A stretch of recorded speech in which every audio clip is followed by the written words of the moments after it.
calculate the t-test for 2 means. Then I will conclude. For example, 8 of them have not improved their marks. Out of 10, 8 have not improved the marks. Then I will just pass a statement that this workshop is not effective. But probably, whom I have chosen, the 10 out of you 100, they were not active, or the sample I have drawn was not correct. Then the organizers have claimed that, madam, instead of the sample, these 10, you take any other sample 10 out of remaining 90 and you please test us. Then I have taken another sample. I have tested it. Third sample of 10 more I have taken and tested it. For all the samples, do you think that we will get the same results? May not be, because few of the participants, they are very active, and definitely any training program as such you conduct for the students from first standard to any standard, PG standard or above PG standard. Definitely a training program is intended to improve the IQ levels in the subject matter concerned. So based on my first sample, if I conclude that the workshop is not effective, based on the second sample, I may come to a conclusion that the workshop is effective. In the morning session, we have discussed, if you remember, type 1 and type 2 errors. Null hypothesis was true and it is accepted. It is a correct decision. Null hypothesis may be wrong. It is rejected. Is it also a correct decision? But when the null hypothesis is true and I have rejected, I am committing there as a researcher type 1 error. That is the alpha indicated by the alpha. That is a significance level. That is a significance level. Suppose I conduct 100 times the same experiment. The number of participants I will take, among them I take a sample of 10. I take pre-workshop marks, post-workshop marks. I take the t-test and I'll do some conclusions. 95 times, I will be taking a right decision. There is a probability of a researcher taking a wrong decision. I will keep that as a 5%. So that 5% is my significance level. In the morning session, one of the participants has asked me, he did the calculations through SPSS and he got a significance of 0.0000. 4 zeros will be indicated generally in SPSS. In a sense, he did 100 times, if he do 100 times the same experiment, 100 times he will be taking the correct decision. Not even once he takes the wrong decision. Suppose I test my hypothesis testing at 1% significance level. In the sense, 100 बार मैं वो experiment करी तो 1 बार there are chances of taking wrong decisions, but remaining 99 times I will be taking the correct decision. Similarly, the significance level is at 5%. If I do the same experiment for 100 times, 95 times I will be successful. Few times, maybe because of the errors while taking the data, I may go wrong. That is a meaning of 5% level of significance. We need to test the validity of null hypothesis at a certain level of significance. Generally, it is expressed as in percentage, as such as 1%, 5%, and 10%. When a hypothesis is accepted at 5% level, the researcher is running the risk that he will be making the wrong decisions about 5% of times. That is 5 out of every 100 occasions. If it is at 1% here, the researcher will be making wrong decisions about 1% of the time out of every 100 occasions. Hope you have understood, all of you, because this is an important step which you need to understand. And if you have to theoretically attempt a paper like research methodology in M.Com or applied economics or business management or in a PhD exam, you need to write all this theoretical part. You can't escape from it. However, in most of the statistical tests, the level of significance is generally fixed at 5%. This means that the probability of accepting a true hypothesis will be 95%. As already I told you, the level of significance is denoted by a Greek letter alpha. It is also known as a sign of the rejection region or the size of the critical region. In the morning session, in the graph we got it, critical region. So that is the size of the critical region from where the rejection region starts. From where the rejection region starts. Before that, it will be the acceptance region. So what do you mean by this 5% level of significance? You will be making a correct decision 95% of the times. Suppose if it is here 1%, this will become the 99%. If you are accurate, exactly you are sure, 100% you are sure that whatever you are testing, you are going to prove it. You are going to prove it. What is alternative hypothesis? Which a researcher want to prove it to be true, prove to be the true. So you want to prove that to be true and you have a 100% assurance, then you can fix it even this at 1%. So maybe 1% or 5%, but mostly it will be used as a 5%, no doubt. In the research article, you need to specify what is the level of significance, what you are fixing for the present study, for the study what you are taking up. It may vary from study to study. In one study, I may take 5%. In another study, I may take 1%. No doubt. So let me explain this part using the standard normal curve. As already I told you that the normal curve will be in a bell-shaped, and this bell, extension of this bell towards the right side, okay, this is called as a tail, right hand tail, and this is called as a left hand tail. And this particular vertical line is there, Mama. This particular curve will never touch this particular line. That is the reason why it is called as a tail.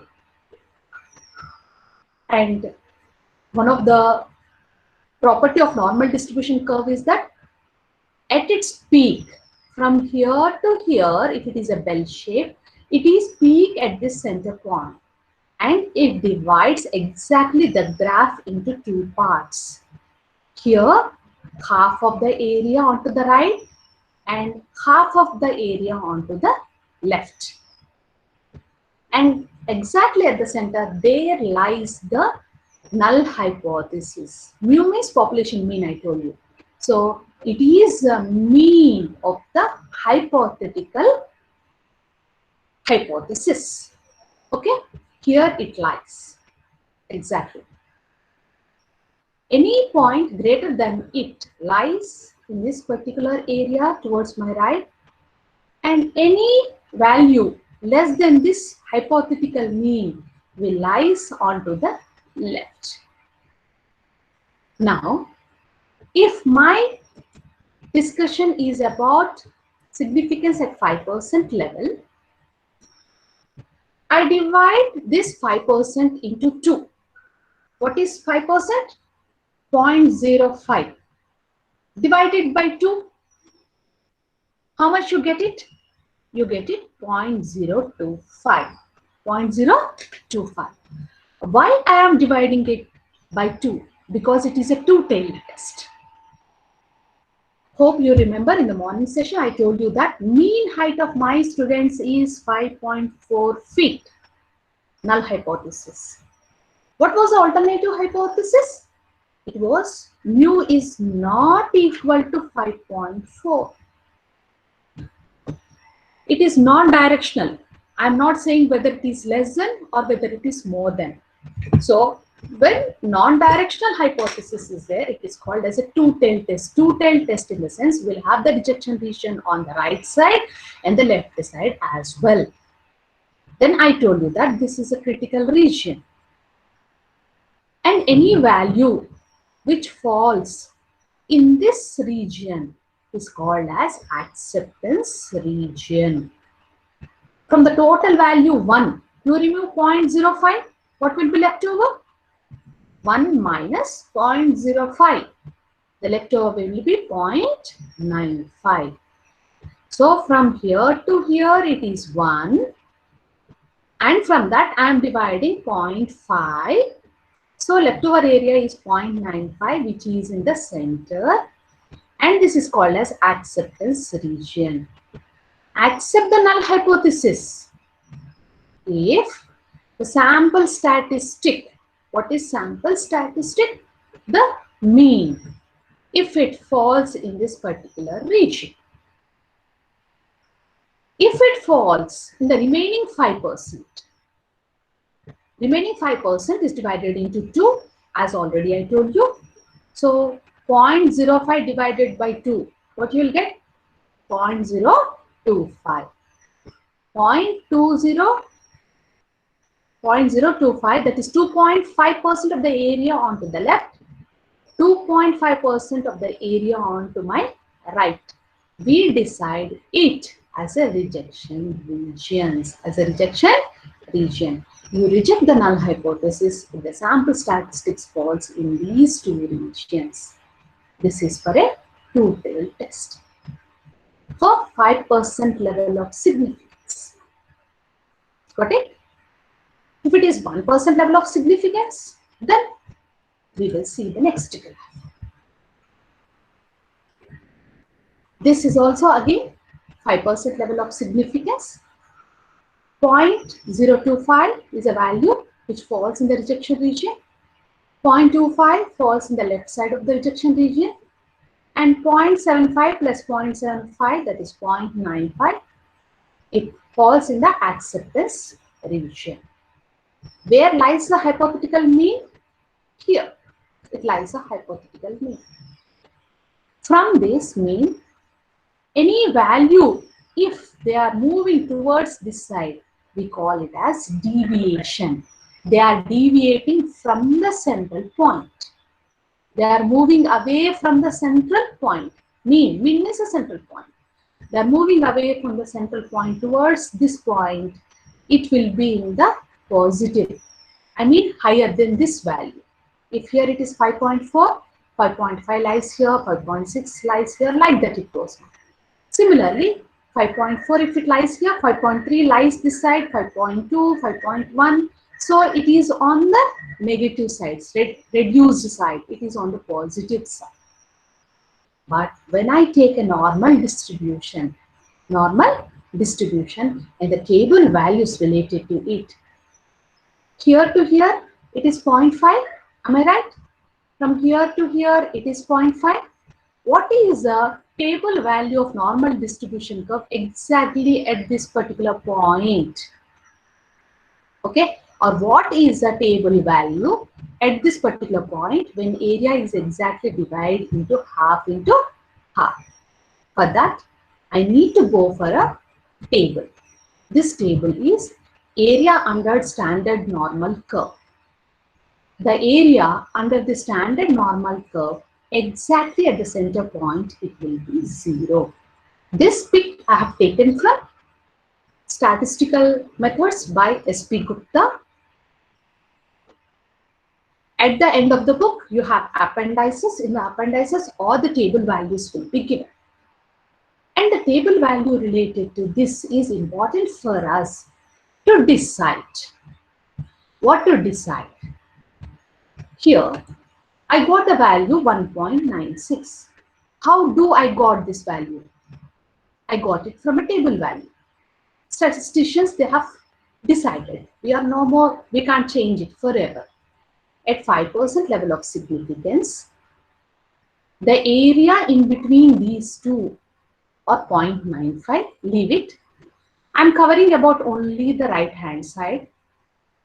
The area or the value which matches exactly to 0.4750. If I put here 0, does it make any difference to the value? No. I can add one more 0, I can add one more 0. It does not make any difference. Because in the table, after the decimal, we have 4 digits. So, I need to look into the table for a value which corresponds to the value 0.475. You got it? Means that is a region from here to here. Here to here. At the center it is 0. It is what the standard Z transformation says. It is called as a Z transformation. When I take here mu, it is called as a X scale. When I take here 0, it is Z scale. Don't get confused. Very be clear. See this graph. What is the area in between this 0 is fixed? 0 to this value, this place. What is the value of Z I need to fix? Similarly, in this graph, I need to take which value of the table will be corresponding here. Here means what? Which will be covering this particular area. Which will be covering this particular area.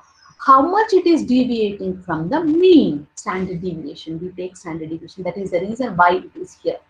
The hypothesized mean plus some standard deviation they have taken. What is this standard deviation? Have they got 1.96? Now I am going to show you. This is a table value. This is a table.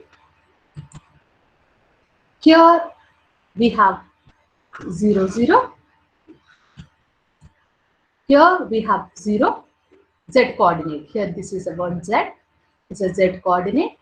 And vertical side we have 0.0, 0.1, 0.2, 0.3, 0.4, 5, 6, 7, 8, 9, 10. Like that it is there. And if on the right side, if I take vertical, horizontally, it is 0.00. It is 0.00, if you see. It is 0.00.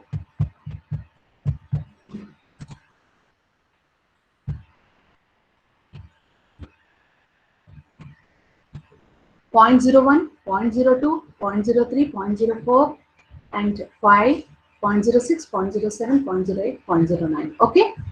And here vertically, the Z coordinate is 0.01. Sorry, 0.0. At 0.0 coordinate, the area covered will be also 0. This is the area covered. Area covered is also 0, 0. Okay. And I want the area which will be equal to 0.4750. Why I am taking 0? Because all the decimals will be there. After decimal, there will be 4 digits. After decimal, there will be 4 digits in the table. So I want the area 0.4750.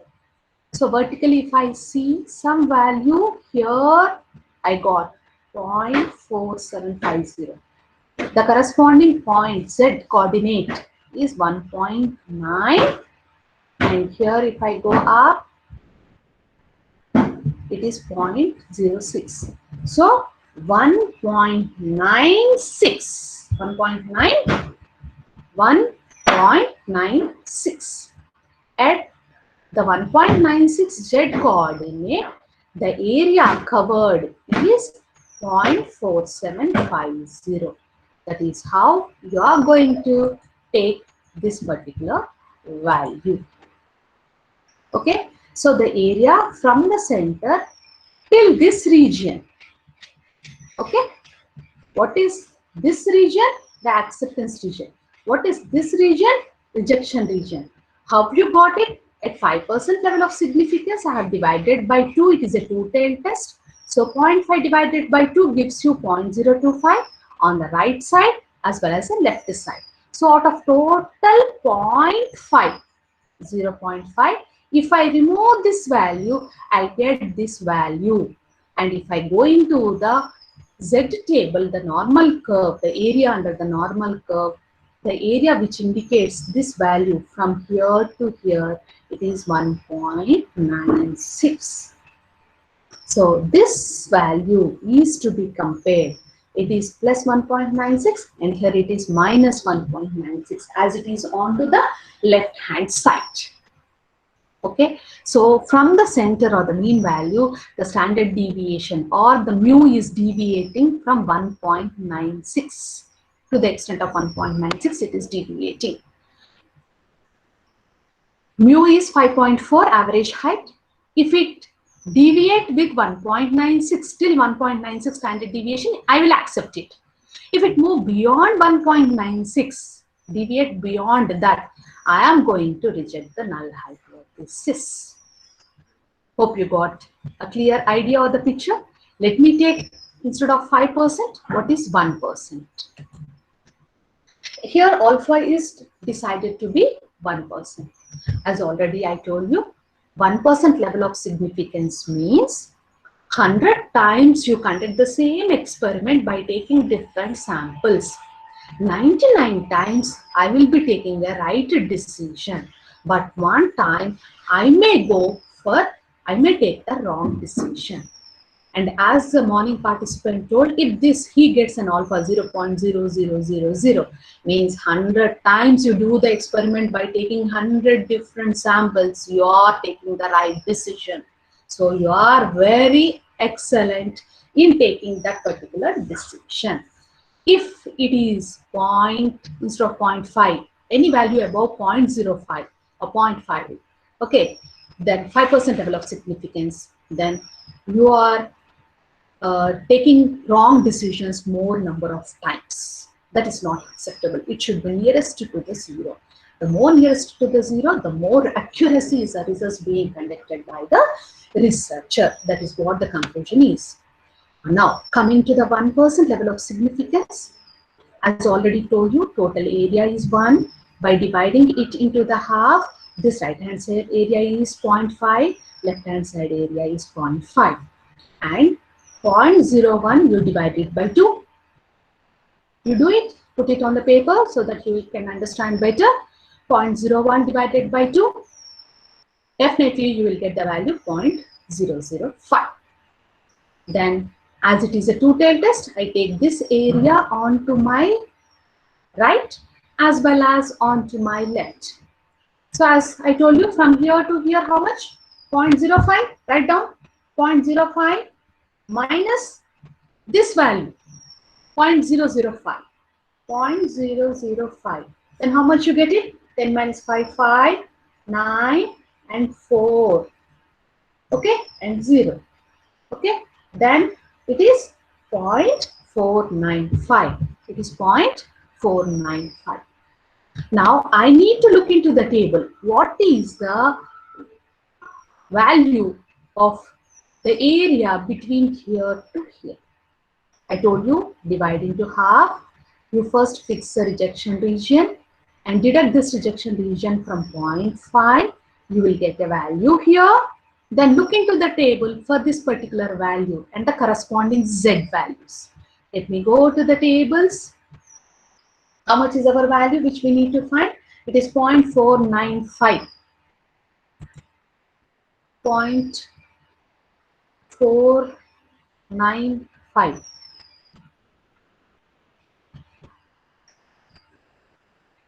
It is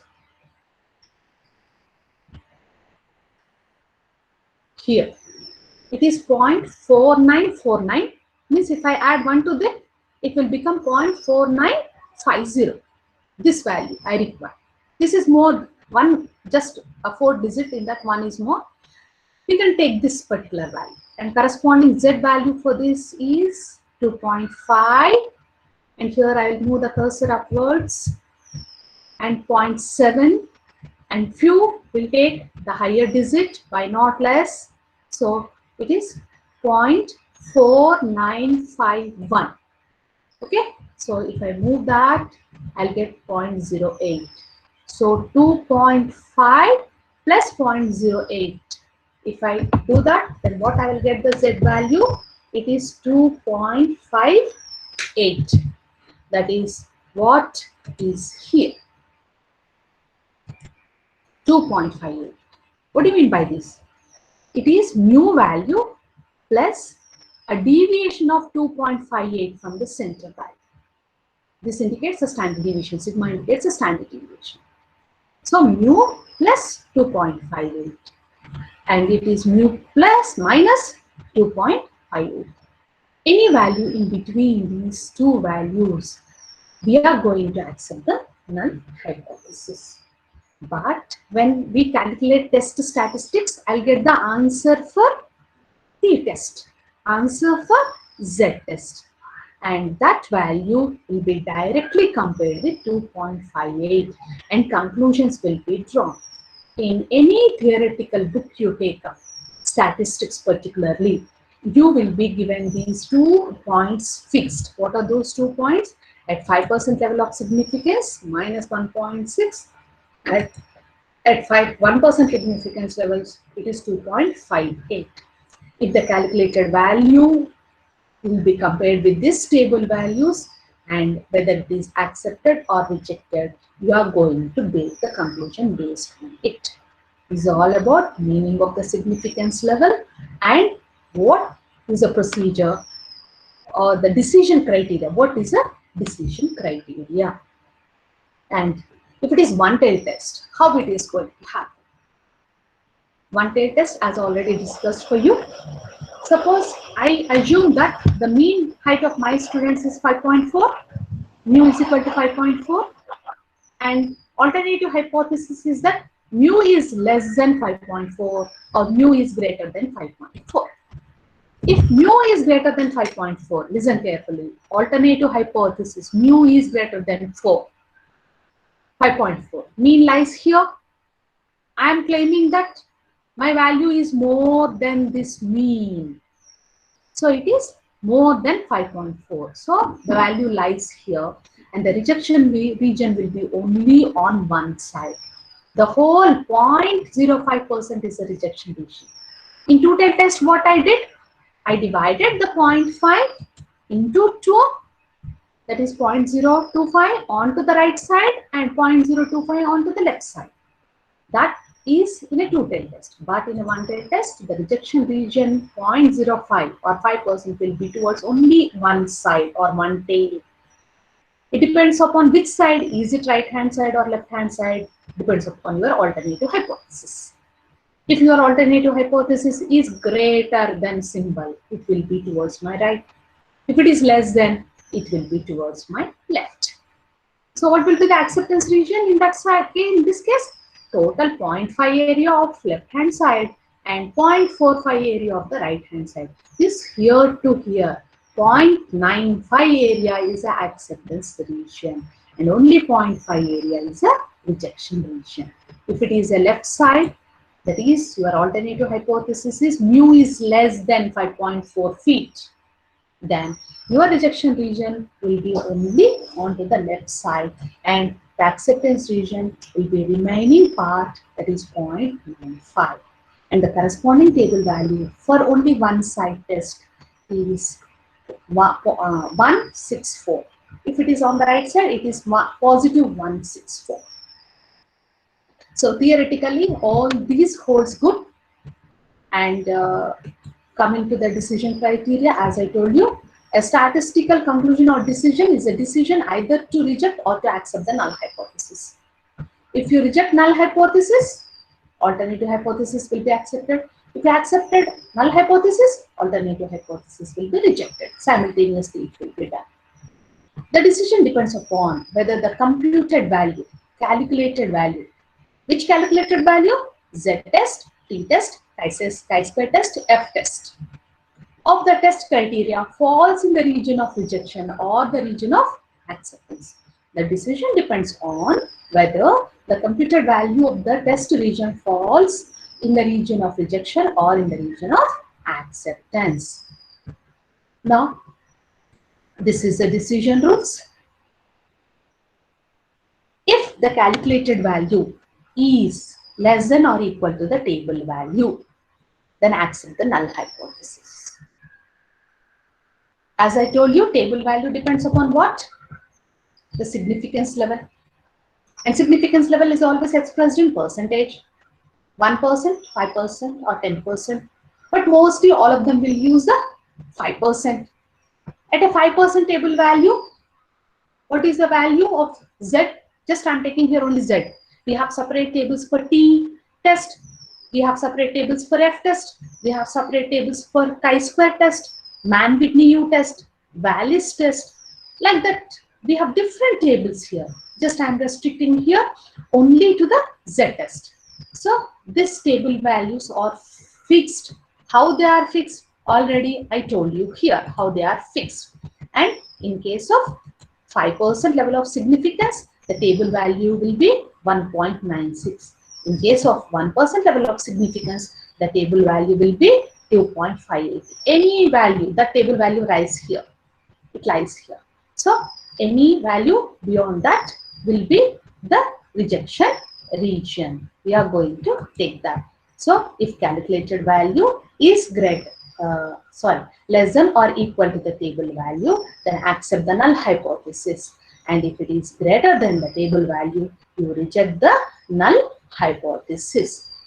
If the calculated value here, if the calculated value is, for example, 1.5, it is less than 1.96, so it falls here, 1.5, so it is acceptance region, you are accepting the null hypothesis. Suppose your calculated value is 2. 2 means here exactly it is 1.96, 2 value falls here in this part. Any value greater than 1.96 falls in this particular region, so it is rejection region. So if the calculated value is less than or equal to 1.96, it is acceptance. If it is greater than 1.96, rejection.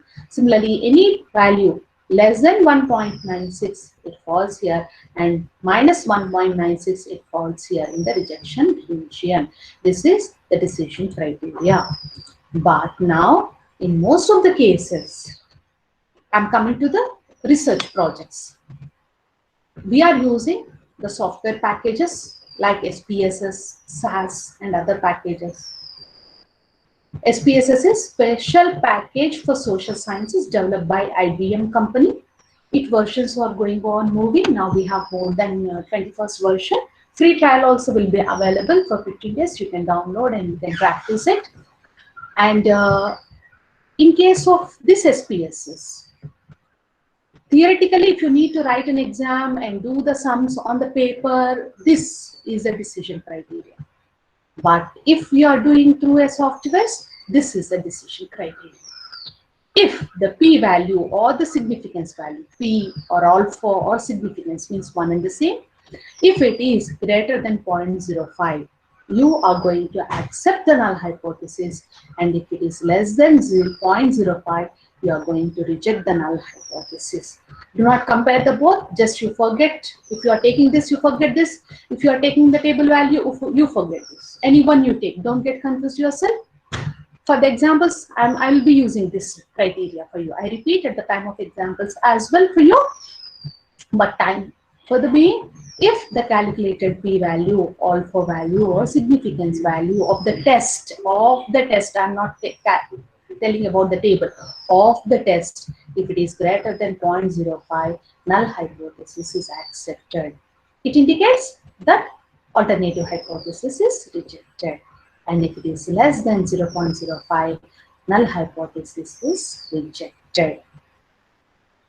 Okay, then all the points I hope I have covered for you. And while conducting the tests on hypothesis, we hypothesize that one parameter has some specific value, or they have the relationship between two or more variables. We hypothesize that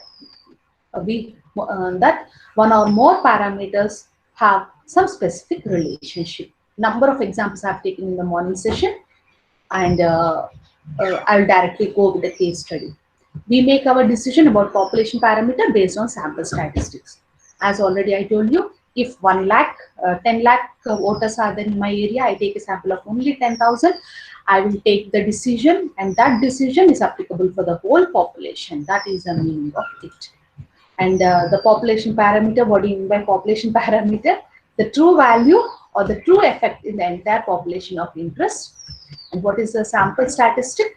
Any summary calculated from the sample data. It could be a mean or differences in the means or differences in the proportions, standard deviations, or it can be a correlation as well.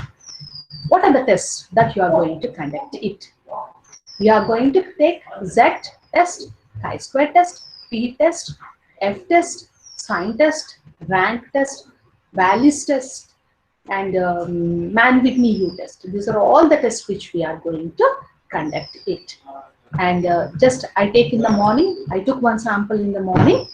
That we have two cities, Allahabad and Lucknow, and the sample mean hourly wages are collected for the two cities with a standard deviation and with a sample size. And the sample size is more than 30, so I have gone for the Z test. And the hypothesis, what I have said is that the mean M1 be the average wages of unskilled workers of Allahabad, and mu2 be the average wages of unskilled workers of Lucknow. And the null hypothesis, mu1 is equal to mu2, or the difference between the two means is 0. There is no difference between the average wages of the workers of the two cities. And alternative hypothesis, when it is equal to, I have taken two-tailed test and it is not equal to, or the difference between the two means is not equal to 0, it is other than 0. As I told you, sample size is more than 30. I have applied Z test and I got an answer of minus 2.83. This will be, as already mentioned, it is 5% level of significance. So what is the table value? Do you remember? I have shown you it is 1.96. So if it is a standard normal curve, the rejection region for a two-tailed test will be on both the sides.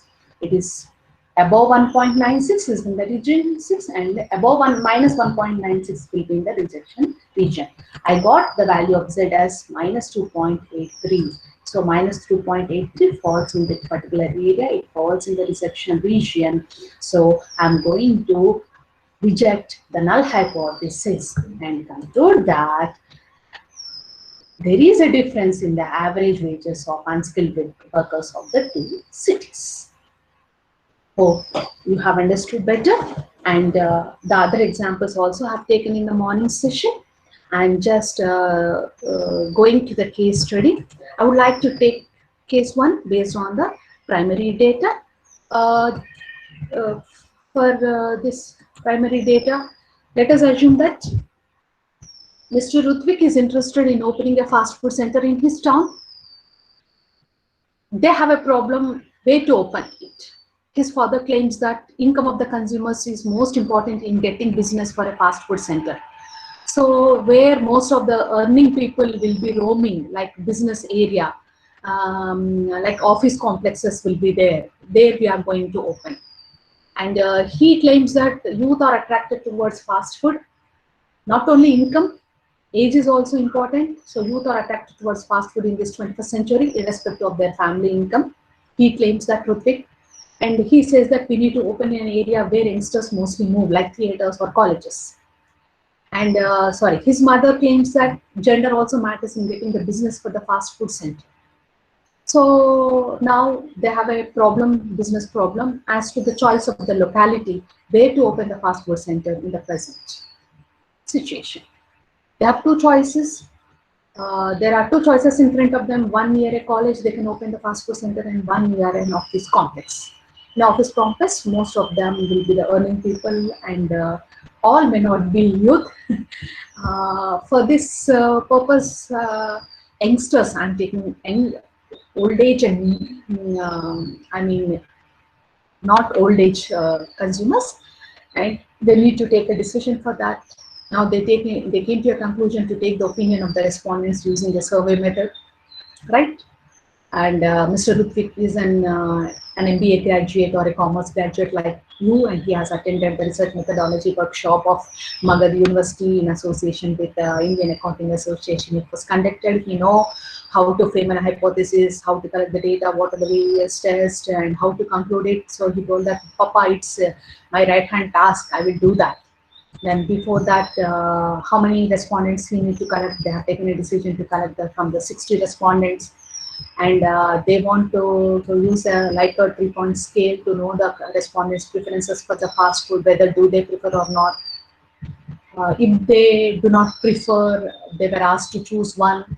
If they prefer, they were asked to choose 3. If they are neutral for their preference, then they were asked to choose a point, number 2.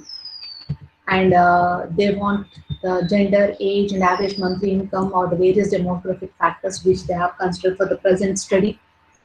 If you want to include, you can use education, you can use number of earning members in a family, the place of residence, and number of demographical and psychographical factors you can add to that. And as I told you that I'm using SPSS for running the statistical test, so I need to code them. Then gender option was given. They need to tick 1 if they are male, and they need to tick 2 if they are the female. Then age, I've given that those who are less than 35 years as an young respondent, and those who are more than 35 years I have taken as old respondent. I mean, not young. You can divide this age into 2 or 3 categories. But for my present study, Mr. Rutvik's father's claims that most of the respondents, they need the income, and he says that age matters, Papa. So I divided the respondents only into 2. So according to the study, you can divide the respondents into 2 categories, 3 categories, or 4 categories. But gender, naturally, you need to put only 1 and 2 for male and female. And average monthly income is taken because the Papa claims that income is more important. Then they have given that if the monthly income is on an average is less than 25,000, to tick 1 the questionnaire, and if their income is 25,000 to 50,000 per month, they need to tick the 2, and if it is more than 50,000 per month, they need to mark the 3.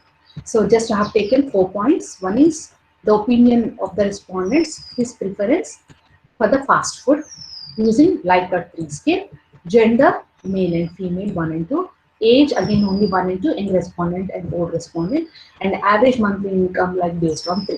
Then Mr. Rutvik has collected the data, he has entered here, all the data he has entered here, respondent number 1, 2, 3, 4, 5, 6, 7, 8, 9, 10, 25, and like that till 50.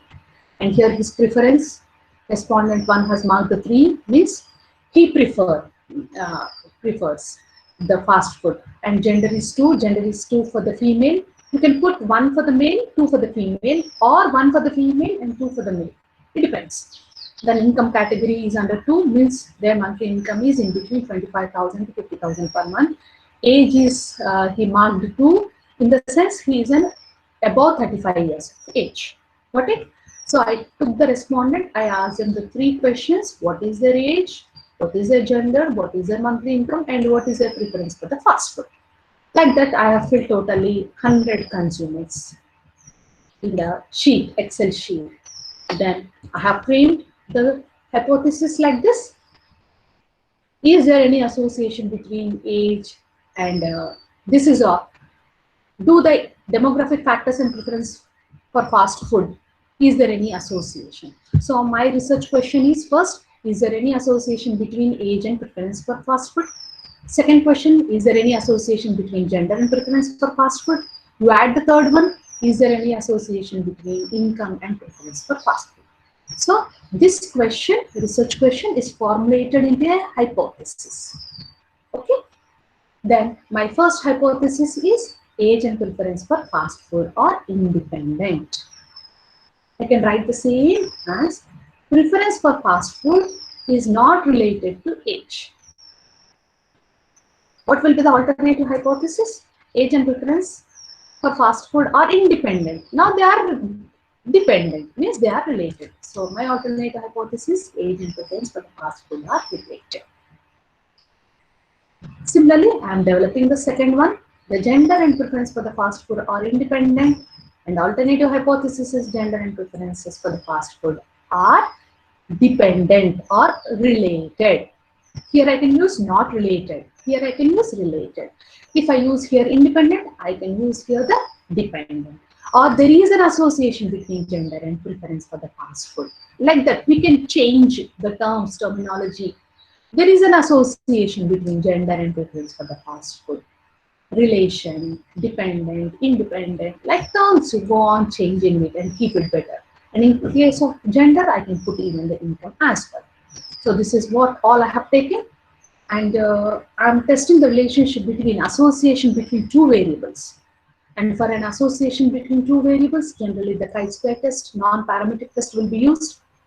And manually, if you do, you need degrees of freedom. But if you do with SPSS, there is no need of degrees of freedom. Number of rows minus 1 into number of columns minus 1. And the level of significance I fixed at 5%. What do you mean by this 5%? 100 times if I do an experiment, 95 times I take a right decision. Only 5 times I will be taking a risk of taking a wrong decision. Okay, then decision criteria when it is calculated manually. But I am not calculating manually. I am using the SPSS. In SPSS software, just you remember this. If the calculated alpha significance level or the critical level, if it is less than or equal to 0.05, you need to reject the null hypothesis at 5%. If it is at 1%, you take here as 0.01. One time you may go wrong. If it is answer is 0, 100 times you are correct. Now I prepared cross tabulations. Okay, the age more than 35 years, less than 35 years, and preference for fast food. 3 options I gave you: do not prefer, neutral, and prefer. And who are less than 35 years, my sample is 62. Who are more than 35 years, my sample is 38. Totally the 100. Among the 100 who have given the option that they do not prefer are 29, 18 were neutral, and those who prefer the fast food were 52.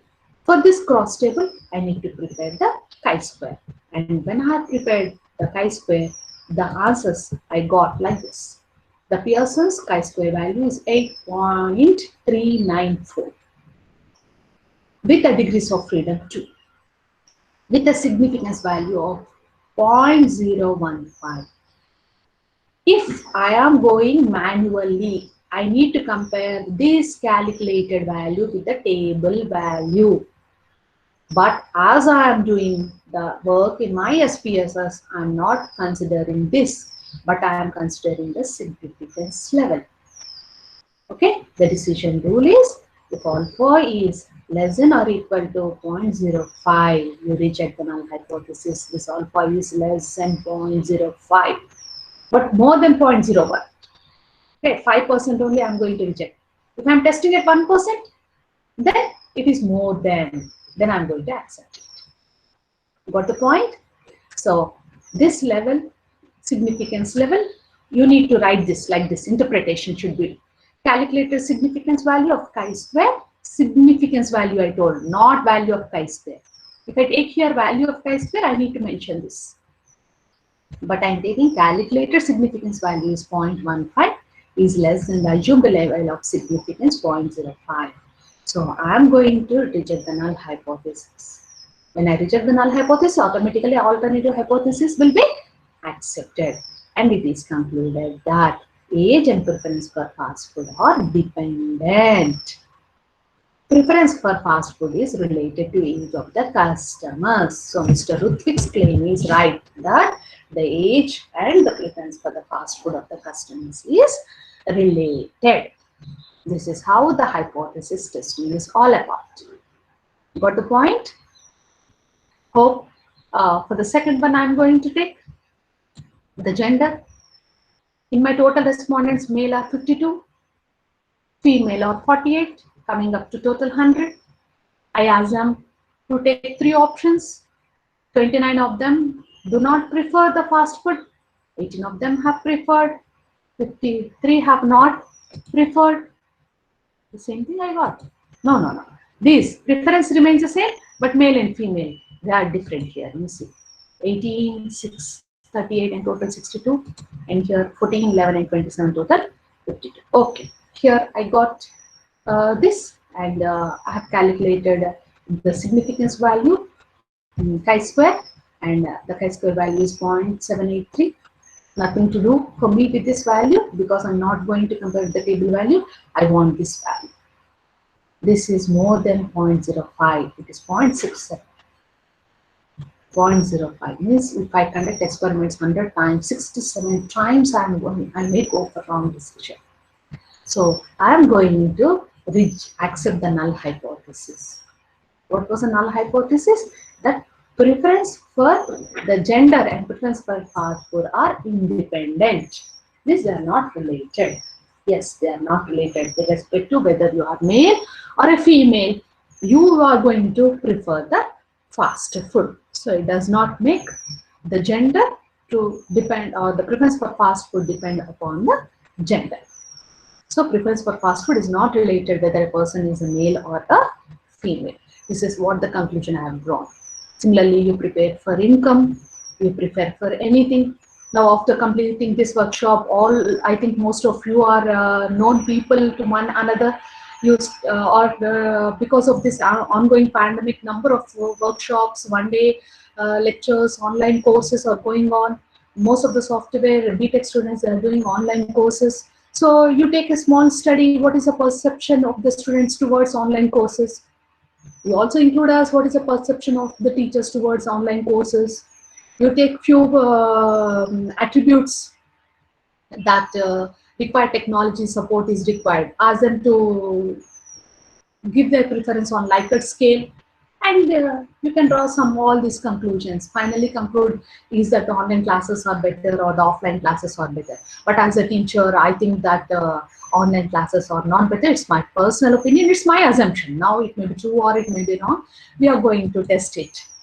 Okay, we'll proceed further. The time is short falling.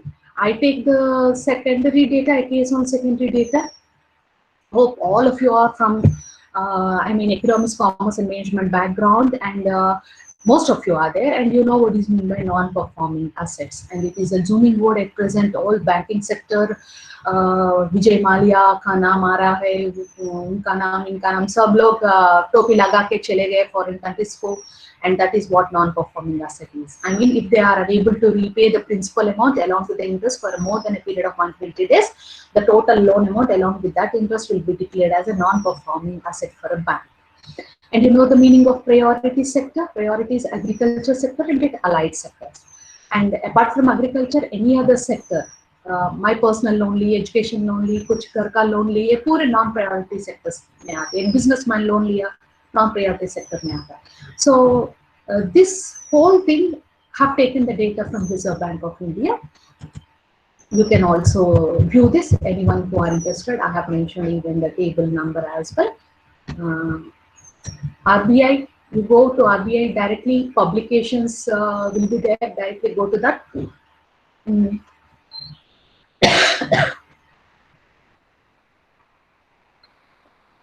You find basic statistical returns relating to tables in India. Click it. Table number 18 is there. There we have advances and NPAs of domestic banks by priority and the non-priority sector. Priority and the non-priority sector, it is being given directly. And the same table I am presenting for you. I have downloaded from RBI. See, priority sector, public sector banks in the year 2017, they have given a gross advances of 19,599 billions of rupees. It is in billions of rupees. And the total NPAs in the year 2017 are 1,542. Means 19,000 rupees अगर loan दिए तो 1,500 वो लोग recollect नहीं कर सके in 2017 में public sector banks. On लोग public sector banks. Similarly, public sector banks जो non-priority sector जो है ना, other than agriculture and allied sector, वो लोग 31,000 gross advances दिए, उसमें से 4,800 rupees like that they were unable to collect. Okay, and there is a claim that agriculture sector people, they are not repaying the loans whole amount is becoming NPAs and it is a burden for the banks. But I want to prove that it is not agriculture sector and allied sector, it is the non-priority sectors. Because of their high NPAs, it is a burden for these banks. So the information is given about public sector banks for 5 years. Got it? I'm proceeding further. About nationalized bank for 5 years they have given, SBI group for 5 years, and private sector group for 5 years. This table as it is I have downloaded from the RBI. Now I have converted this table for my purpose. That is, I have calculated this value, 7.87. How I got this 7.87? अगर 19,000 rupees loan दिए तो 1,500 rupees collect नहीं कर सके. So 1,500 divided by 19,000, I got 7.87. It is gross NPAs. Gross NPAs as percentage to total advances to the priority sector of public sector bank in the year 2000. Similarly, I have calculated for 5 years. Similarly, I have calculated for non-priority sector. 31,000 loan दिए तो उसमें 4,800 rupees तक collect नहीं कर सके. So what is the percentage of 4,800 in 31,000? It comes to 15.30%. This belongs to public sector banks for the first 5 years, that is 13 to 17. Similarly, nationalized bank for 5 years, SBI bank for 5 years, private sector banks for 5 years. I want to test, is there any difference between NPA of the priority sector and non-priority sector of public sector banks only. Difference between two means this is one mean and this is another mean. What we need? The test, t-test. Similarly, nationalized banks, let me mind. Is there any difference between the NPS of priority sector and non-priority sector? I have two means. Then t-test is applied. I can take SBI group. What is the difference between NPS and of priority sector and NPS of non-priority sector? I can check. What shall be the hypothesis? Think of the hypothesis, what we can frame for it. There is no significant difference in the non-performing assets of SBI Bank from the priority sector and the non-priority sector. Or NPS of the priority and non-priority sector of public sector banks do not differ. That is a null hypothesis. They differ. That is alternative hypothesis. So how many hypotheses I can set? One for private sector, one for SBI, one for nationalized, and one for public sector. 4 hypotheses I can set. And what more I can do with this data? I'll take only priority sector. आप लोगों को मालूम कि private sector bank जो है वो branches अपने rural area में खोलते नहीं, but even then they need to give loans and advances to the priority sector. Priority sector they need to give. But जो पब्लिक सेक्टर बैंक्स है, नेशनलाइज्ड बैंक्स है, वो एसबीआई है, वो गांव में भी ब्रांचेस ओपन करते हैं, तो एग्रीकल्चर्स को ज्यादा लोन दे देते शायद. तो जो लोन ज्यादा दिए तो एनपीएस भी ज्यादा ही रहेंगे नेचुरली. सी ए 17 में 6,000 दिए private sector banks, whereas SBI group 5,000 दिए, नेशनलाइज्ड बैंक्स पूरा मिला के 14,000 दिए, एंड पब्लिक सेक्टर बैंक्स पूरा मिला के 19,000 दिए. So I want to know whether these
Hello, participants. Ma'am is not. Ma'am's audio is not audible. Please wait.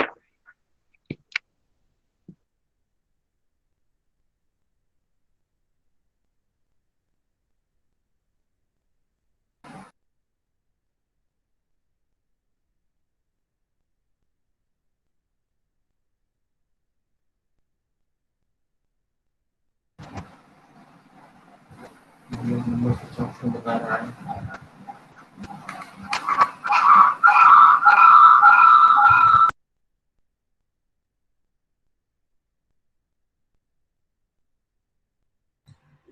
Just a minute, I'm connecting you. I had some technical problem. You are audible right now. Is it audible, Shyam? Ma'am, you are audible right now. Yeah, your presentation Oh. is also visible. So, Ma'am, you can continue. so I have, four hypotheses I can see. And the fifth one is that take only the priority sector advances, priority sector NPS. Is there any significant difference in the non-performing assets of public sector, nationalized bank, SBI, and private sector banks? I can test even that. Okay, so I can take NPS from the non-priority sector of the four banks and I can test it. If it is more than 2 means, automatically we are going to use ANOVA test, analysis of variance. So the whole process I have converted into like this. My research objective is to analyze whether there are any differences in the average ratio of NPAs to gross advances of priority sector and the non-priority sectors of different banks operating in India. The four banks I have taken: national banks, SBI, public sector banks, and private sector banks. Till now, what I did, just I have taken a table from the Reserve Bank of India as it is early from the publications. I have calculated the NPAs as percentage to the advances of all the figures taken as it is from Reserve Bank of India website. Then my research objective, I have said that whether there to analyze, to study, to evaluate, to examine, use the different words, whether there are any differences in the ratio of non-performing assets of both the priority and non-priority sectors of different banks. Then I have framed the two hypotheses, null hypothesis 1 and null hypothesis 2. The average ratio of NPAs to gross advances of priority sector of different banks does not vary. Or I can rewrite as there is no difference among different banks with respect to their average ratio of gross NPAs to gross advances of the priority sector only I have taken. Got it? Then this is a table. This is a ratio of NPAs to gross advances of the priority sectors of PUB, public sector banks, 5 years, its mean value, SBI, its mean value, nationalized banks and its mean value, private sector banks and its mean value. This is a first table which I am going to use for my first hypothesis, data for 5 years. Similarly, I have calculated non-performing assets as a percentage of the advances given to the non-priority sector of four banks: public sector, SBI, Nationalized Bank and private sector banks for a period of 5 years.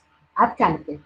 Now I want to know whether there is any significant difference between the NPAs of these four banks from the priority sector. My second hypothesis is there any difference between these four banks' non-performing assets for a period of 5 years with respect to the NPAs given to the non-priority sector? Hope you have understood. I have run the analysis of variance, and the analysis of variance which shows here the results of ANOVA of banks with respect to the priority sector non-performing assets. And all the values are there. Along with that, the F value is there, F test value. And here the significance value is 0.000. This is less than 0.5. What is the decision criteria or the decision rule? If it is less than 0.5 in case of 5% or in case of 1% in case 1, then reject the null hypothesis. For my study, I have chosen 1%. 1% बोले तो क्या है? 100 बार मैं ये experiment करे तो 99 times I will be doing my right decision, and 1 time there is a chance of taking a wrong decision. Okay, I have chosen 1%, and I can conclude that the significance level is 0.00. This significance value is less than the 0.01. So I'm going to reject the null hypothesis. Alternatively, alternative hypothesis will be accepted.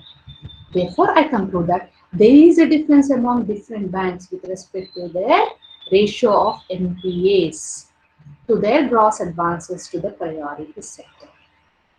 In the morning, one candidate asked me, if I get 0.000, what is the thing? This says that 100 times you do the experiment, the same experiment, then 100 times you will get the right decision, and that decision is rejecting the null hypothesis, and you will be saying that there is a difference of different banks with respect to the NPAs of the priority sector. And which bank is different? Just for your interest to say, these banks are different, I told. Which banks are different from which banks? I will go one step ahead and I will take one more test. This test is called as homogeneous test. It is called as homogeneous subsets. Here if I take PBB, that is private bank, this private bank falls in one area, and remaining three banks, the alpha, Nationalized Bank, Public Sector and SBI, they fall in one area. So this says that, this homogeneous subset says that the banks which not differ will fall in one area, and the banks which differ will fall in this area. So it means that private sector banks, NPAs, are different from the public sector, national banks and SBI. Suppose I remove private banks from my data itself and I do a test. Then here it says that these banks do not differ. Means null hypothesis will be accepted. It's only out of interest I am extending this, not for the other purpose. In my research work, we will be doing this in our area. Similarly, the second hypothesis will be tested by taking the NPAs of the non-priority sector. Do the banks differ with respect to the non-performing assets of the non-priority sector? Then the significance value is 1.94. It is greater than 0.01. So I'm going to accept the null hypothesis and conclude that there is no difference among the different banks with respect to the average ratio of gross NPAs to gross advances of the non-priority sector. Okay, this is a F test what I have used, and this is a conclusion what I have drawn. And earlier I told you by taking the data that do the ratio of the priority sector of this bank differ from the non-priority sector. I'm just taking only public sector bank. Do the public sector banks differ with respect to the NPAs from the priority sector and non-priority sector? Like that, I can set a hypothesis for Nationalized Bank, for SBI Group, as well as for the private sector bank. For the four banks, four hypotheses I can set, and difference between two means, isn't it? Then which test? T-test, difference between the two tests. So here I have taken public sector bank, the non-performing assets of priority sector for a period of 5 years. This is a ratio expressed in terms of percentage, and these are the NPAs from the non-priority sector advances. Is there any difference between these two? Then this is a test what is being conducted. It is a result of the t-test. T statistics is given, degrees of freedom is given for us, and the significance level is given for us. For a nationalized bank, the difference between the priority sector and non-priority sector with respect to the non-performing assets. Then I got a T statistics is 0.836. Nothing to do with this for me. I am concentrating, or my decision depends upon the significance level. My significance is 0.427. It is above 5%, and as a decision rule or the criteria specified earlier or set earlier, if it is greater than 0.05 or 1% I have selected, if it is greater than 0.1, I am going to reject the null hypothesis. So it is even greater than 0.5, even at 5% I am going to reject it. For SBI Bank also, I am going to reject it at 5%. For public sector banks also, if the significance value is above 5%, I am going to reject it. Only in case of private sector banks. If it is at 1%, I am going to reject it. But if it is at 5%, I am going to accept it. So this is less than 0.05. So I can conclude that the private sector banks, the difference between the priority sector and non-priority sectors NPAs, it is significant at 5% level. The null hypothesis is accepted in case of all the priority sector and non-priority sectors. I can conclude that there is no difference in the NPAs. And if the t-test is less than 0.05, I conclude that the null hypothesis is rejected and there is a difference in the NPAs from both the priority and non-priority sectors of the private banks. As already with the literature, the private banks, they do not have more branches in the rural area. Naturally, their risk exposed by giving advances to the agriculture and allied sectors will be less when compared to the public sector banks and the nationalized banks. This is proven by this particular study of mine. So you collect any data relating to this and you set the hypothesis and you try to conclude it. This is a procedure for hypothesis testing. What is a procedure for hypothesis testing? All the steps I have explained you one by one by taking the examples. First of all, I have set up a hypothesis. I have fixed a suitable significance level, the decision criteria based on the table values as well as based on the significance values if you use software packages for decision making. And we need to choose an appropriate statistical test, either it is a parametric or non-parametric test. And we need to do the calculations either manually or through softwares. And finally, you take the decision. This is all about we have discussed in this particular session. And if you have anything. Hello. Thank you, ma'am. Thank you, ma'am, for such a wonderful session. It was an amazing session where ma'am showed us practically with examples and case studies to test the hypothesis. And I definitely feel like it will encourage the students to, and all the participants, students to practically and empirically test the hypothesis, and it will definitely enhance the research skills of the participants. So now I request the participants to ask for their doubts and queries. If they have any ambiguity regarding their session, they can ask one by one, and they should be very precise so that everyone get an opportunity to interact.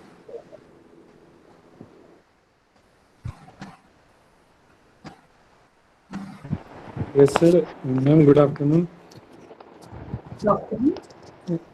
Is it possible to use multiple hypothesis testing to get around statistical significant test? I could not get your point now. Multiple hypothesis testing? Hello? जी ma'am जी. Please repeat. Ma'am, it is possible to use multiple hypothesis testing to get around statistical significance test. That is what I did now. By taking the non-performing assets, Reserve Bank of India data, I have proved around 5-6 hypotheses I have proved. The difference between non-performing assets of SBI, private sector banks, public sector banks and nationalized banks, between priority sector and non-priority sectors. Like 2 different hypotheses I have taken, applied ANOVA. Then I have taken only public sector bank. Is there any difference between the NPS from public sector bank, NPS from priority and non-priority sector? I have fixed 1 hypothesis. So total 6 hypotheses were tested for that data. Thank you, ma'am. Okay.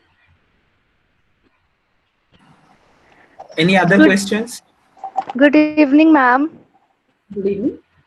Very informative session, ma'am. Thank you for this. Ma'am, I have a confusion related to factor analysis. Do we Factor go for? analysis. Yeah. Okay. Ma'am, is we going to factor analysis? Do we need hypothesis testing, or we will go for the factors which been came out? See, I'll just give you the meaning of factor analysis. अगर Okay. आप shopping mall को जाते थे, तो Yes, what are the ma'am. factors which attract you to purchase from there when compared to a kirana store, a local kirana store?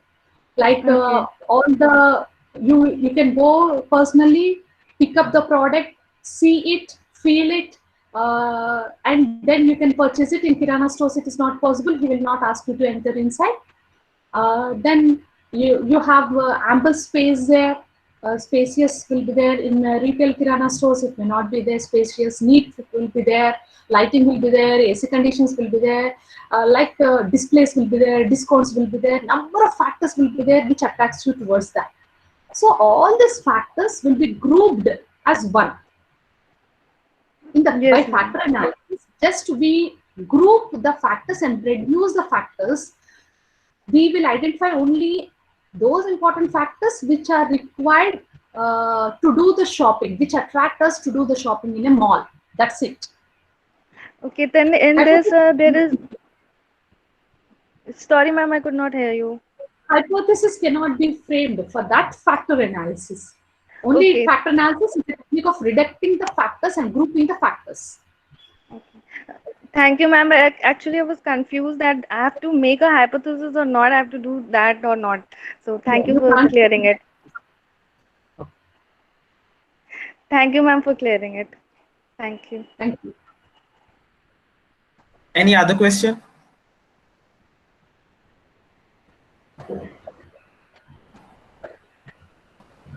Hello. Hello. Hello. Hello. Yes, ma'am. I have. Hello. Yes, please. I can hear you. Yeah, ma'am, I have a question. Like, if I took two dependent variables, for example, emotional intelligence and social intelligence, for my study, is it technically right to test hypothesis between two dependent variables? You are taking two independent variables and one dependent variable, isn't it? Yeah, yes, ma'am. The appropriate test will be the regression if you want to test the impact. Impact word. Got it? Or you frame two hypotheses differently. One is testing Okay, one okay. independent variable and one independent variable. And in the second hypothesis, you take second one. For example, I have taken gender once, age once, income once. Like that, you can frame any number of hypotheses for any independent variables. Okay, okay. Thank you, ma'am. Thank you so much. Any other questions from the participants? So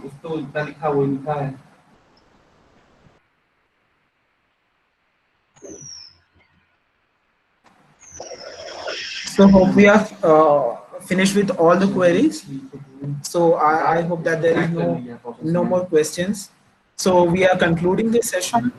So is there anyone? Good evening, ma'am. Ma'am, I have a question. Sorry for disturbing, but I have a question, ma'am.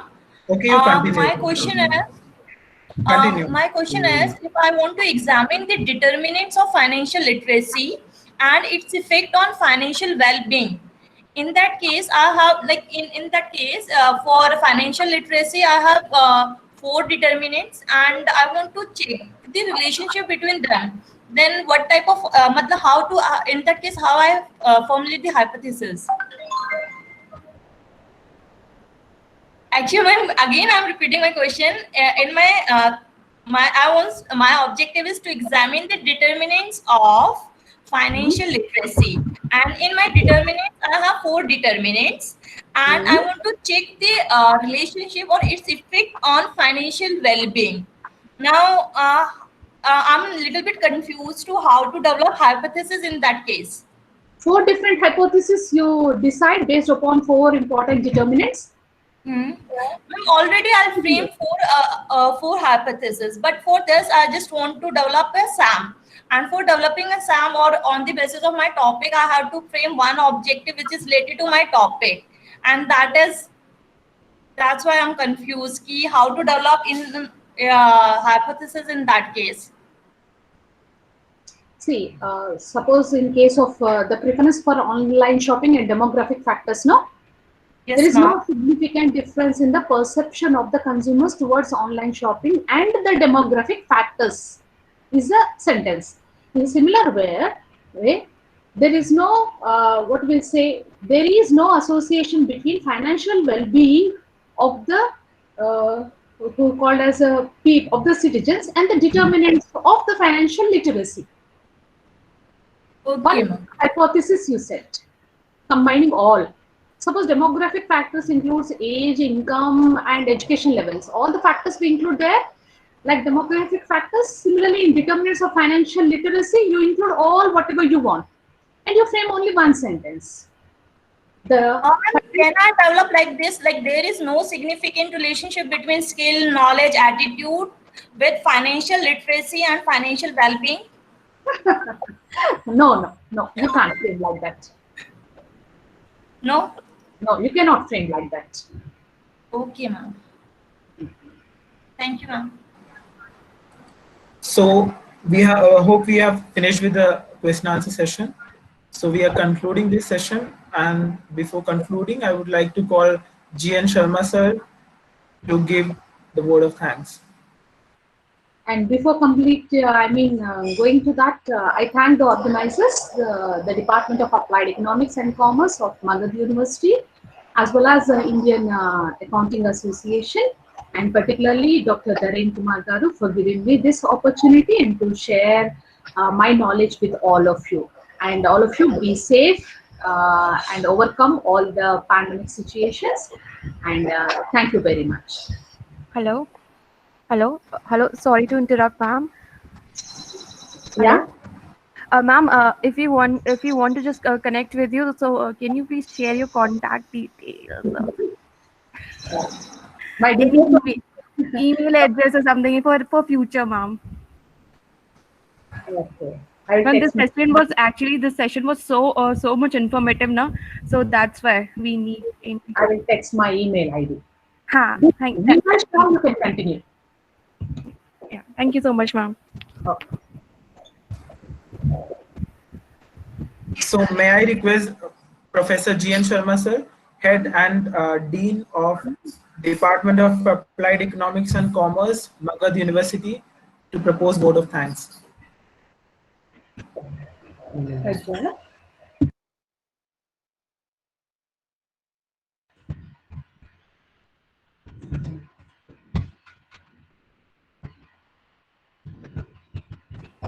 Sir, please switch on your mic. You are not audible.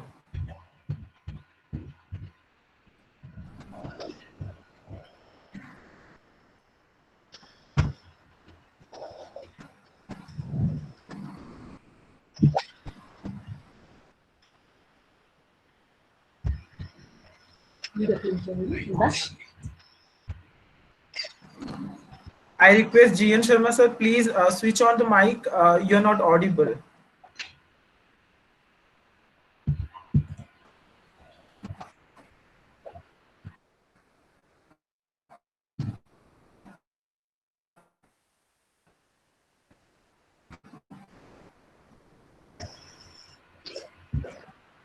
Participants, stay connected. Sir is facing some technical issues. Sir will be joining us.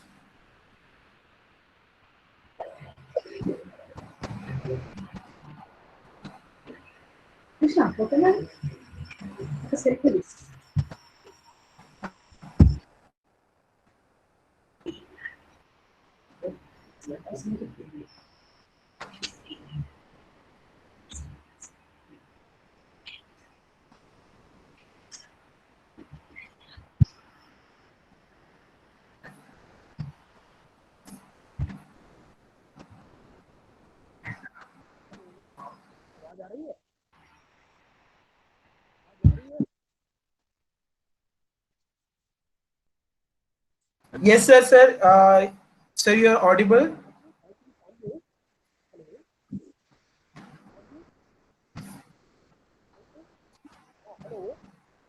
Hello. Hello. Hello, sir. Now you are audible. Thank you. So you can continue. Divergence of online workshop of Harnaredi,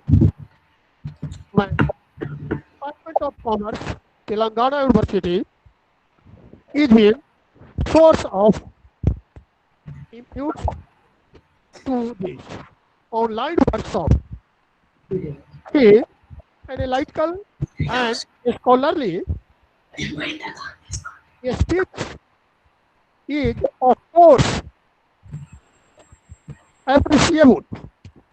She has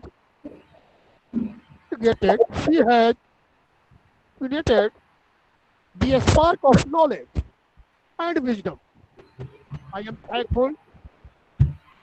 I am thankful to her and also wish here during post-corona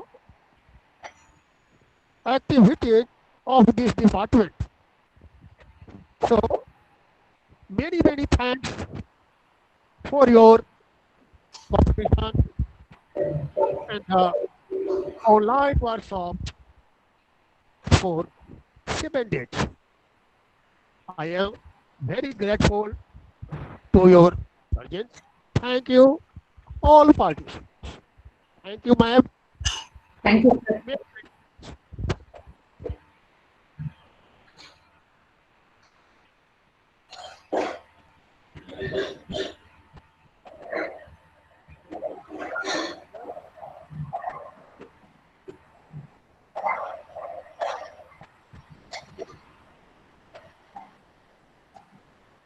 Thank you so much, ma'am. And I would also like to thank all the organizers and the institutions who jointly organized this workshop. This was the 5th day of our workshop. We will be joining on the same platform on the next day. So stay tuned for the sessions.